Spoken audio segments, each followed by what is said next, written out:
Bang them out one right after another. And I'm not going to curse on this one because I want it to be monetized. They're more so searchable. YouTube monetized videos. Does it have a little kid that says, hang in there? Well, that's monetizable. Does it have a cute dog doing cute things? Sure. Anything else? No. Anything PG-7 and above is too risque. Aaron, been a few years since I asked you a question. I was the 19-year-old personal banker asking about becoming a commercial banker. Your video helped a lot. Recently, I've been offered a position to join another bank at a different position. I'm going to keep this anonymous as possible so you can currently keep your current job. I'd like your input if I should leave my current gig or stay in the form of a video response. Feel free to ask follow-up questions if needed. Update on my life. Just turned 22 years old. You live in a large town, have a hot, dumb, blonde girlfriend. Good man. And got rid of the luxury car that you should not have had.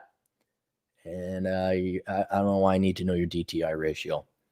About 1 year for graduating with a degree that I would not advise you get, but you're already in this field, so let's go with it anyway. You work in a position at a current place, a current bank, we could say that much, that is a much higher ranked title than the job you got an offer for. Okay. Well, let's just go with it. You're a banking officer in this area. That's better than being this other thing that you just got offered. It would look like you got demoted on your resume. I work as a banking officer here. Currently, salary is good for a young man such as yourself without a degree, but I'd be aiming for more. But you do work at a place that's not Goldman Sachs. You gave me a lot of. The problem I'm having reading this is you've given me way too much specific information that someone who, especially your HR lady, could figure out who this is.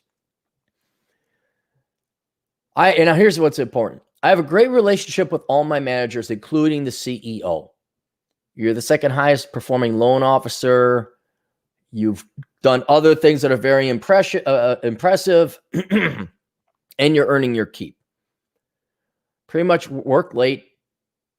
I'm pretty much late to work every day and don't even get a verbal or anything. Yeah, because you're doing your job, and it sounds like you got good bosses, which will factor into my decision later.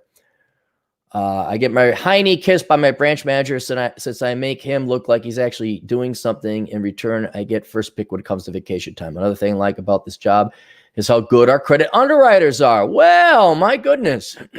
People still use those people? Do you even listen to them? We don't do any consumer loans because of lending standards. Okay, yeah. And he goes through stuff that I would know because I was an underwriter at one time. They have very good, tight underwriting standards, good lending policies. Imagine that. You don't lend to deadbeats. You don't have to go pound sand to get your money back. Delinquency, not default. His delinquency ratios, even with COVID-19, is at 1%. Due to a federal drop, we are making more money than we were before. My $55,000 a year, etc., commissions and bonus. You've been there for a while. You got a pay increase. You're offered a job for $10,000 a year more. You would be expected to only process one type of loan. That is a federal guaranteed loan, which means you are going to be doing compliance work your entire life. You will be a cog in this machine.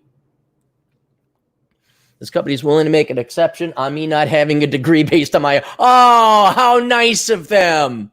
You only have years work experience at the other place, but they'll do you a favor. Well, you don't have a college. I'd tell them to F off, frankly. I wouldn't, don't do that. You will lose a week of vacation and have to go back to wearing a suit and tie. Is the $10,000 raise worth losing this gig? Is that position a good, stable career path? It can be, but you're not a banker anymore. That's a demotion. You might get more money, but that's a demotion. You're just going to enter data. That's all you're going to do. And if you want to do sales, and it sounds like you're good at it, you sound like you have what's it. Like you go out, you hobnob, rub elbows with the right people. You look for businesses. You have your good quality underwriting team. I job hop yearly, but I do enjoy working here. The freedom I have, it was like anywhere I've worked before. They already told me that I have no growth with the company since they're only, and nobody really leaves. Name your price. All right, here's what I'm going to, you absolutely should not take the new job. You got a great job, man. I've said this before and I'll say it again, but young people got to understand this, especially since this might be your first job out of school or you're still in school. The value of having a good boss is at least worth a third of your salary. At least. Because a good boss, just, you're allowed to perform. You're allowed to do your best. They don't give you guff. They make it okay to work at the company. Whereas you get a bad boss, you have mental strife. You have psychotic bosses, sadistic bosses, bosses who, why do X? Why are you doing? I mean, literally contradicting an entire chapter written about boss boomers in this book. And I'm thinking any of you who have had to suffer under a boss boomer, any boss like that, go read that book. Dude, that's not worth giving up for $10,000 to do a job you're going to hate, by the way, and to give up this team. And that's the other thing. You get along with everybody at that bank. That's great. No, absolutely not. I would keep working as a banker. Get 3 years experience on there. Okay. They say that there's no promotion. Who cares about promotion? You just want more money. So if you keep making it rain, man, you keep bringing in the money, say, I want more money.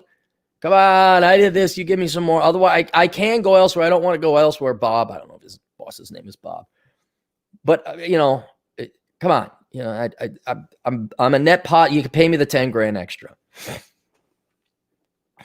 But this sounds like a great place, man. Just keep, if anything, stay at this company to get some years experience. So you have a good at least 3 years experience at this bank.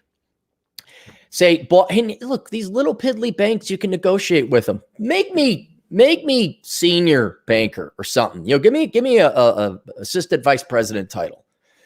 At the small banks, they didn't have bankers. They were all assistant vice presidents. Like, fuck you. Fucking dipshits. And they're all lending money to the dumbest fucking oh wait, I already cursed. Darn it.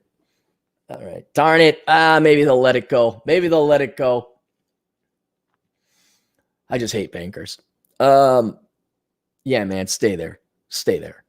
I wouldn't go anywhere. Just stay there for the years of experience. See if you can negotiate a title and a pay increase that's not egregious.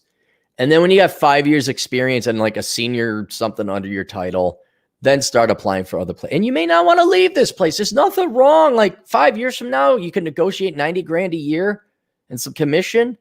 A man can live off of that. There you go. Any super chats? No, that's it. All right. Questions, answers. Go to assholeconsulting.com. Make your life easier. We'll see you guys later. Toodles.